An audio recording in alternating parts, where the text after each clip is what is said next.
the major races has been things that have really changed my life, as not just as a jockey, but as a person in racing. A resident of Australia, the Melbourne Cup was one thing that changed my life.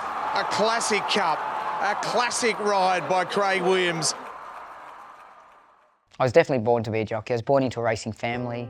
When I was at school, the stories I wrote at school were about, was winning the Melbourne Cup for Colin Hayes at the time. My late cousin Travis Harrison was alive at the time, and he won for Mark Cummings. Then we dead heated in another race, and then we did this, and that was our... And then we actually wrote stories and said, on the weekends we'll have a farm and we'll have horses, and our children will ride horses together.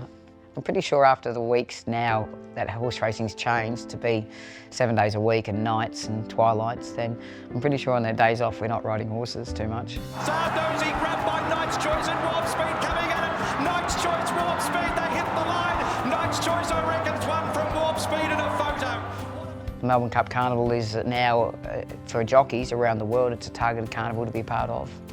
The Flemington week is where it really comes to. There's an extension with other races and other meetings, but you know, it really all comes towards headquarters in the end. Right, ready to go, stalls are back and they're racing. I remember when Dunedin won and Christophe Lemaire won on him, and I saw him in Japan a couple of weeks later. We had our contracts together. And he just said, Craig, that trophy's unbelievable. He said, I couldn't stop putting it down. People wanted photos with it. And it took me a few more years after that to be able to know what he was talking about. And I must admit, it is a race that does change your life as a jockey.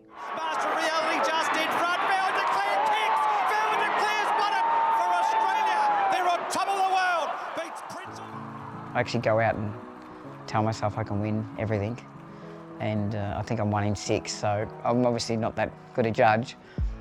But in regards to the Melbourne Cup, it's about getting on the right horse and hoping the right horse has a really healthy journey into it. So we had a couple of times we were placed and that, but yeah, look, we're lucky. We're now etched in history to say we've won a Melbourne Cup, and hopefully there might be more to come where I can be like Kieran McAvoy, Damien Oliver, Glenn Boss and others, and say what it's like to win more than one. All right, let's have a look at the field for race 7 today. It is, as mentioned, the VRC Champions Mile as we head to the mounting yard. And Mr Brightside, Grace. Oh, he's just such a consistent horse. He's a 7-time Group 1 winner. Oh, he's special, Mr B. I've never won more Group 1 races than him, so he's already special for me in my 33-year career so far. He's been an amazing horse, and I love the fact that I was part of his development, his journey, and it's been quite an exciting one as well. Field set, Champions Mile, they are ready.